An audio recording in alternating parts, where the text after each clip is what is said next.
The cage clearly had no bait, but this lobster intentionally crawled into the trap to be captured by humans. Soon, the lobster appeared at the seafood market. At this moment, a 5-star chef noticed the strong lobster and bought it for a high price. Back at his station, the chef personally began preparing the lobster for the guests' dinner. However, just as he was about to handle the lobster as usual, the bottom of the lobster began secreting white mucus. The chef curiously flipped over the lobster to examine it.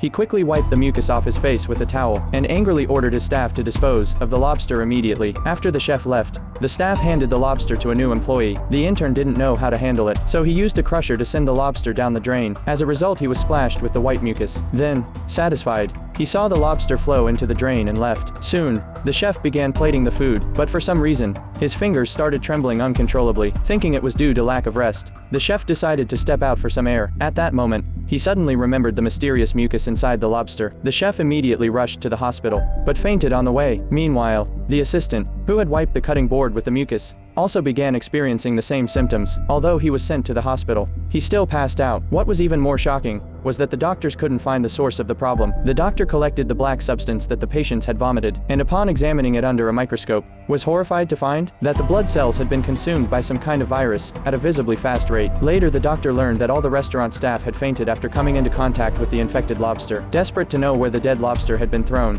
the manager said it was thrown into the drain. At that moment, the doctor panicked, because after being crushed, the infected lobster would flow into the human water supply system. Sure enough, more and more patients arrived at the hospital for treatment. The city's population was close to 20 million. If everyone came into contact with the infected water, the consequences would be unimaginable.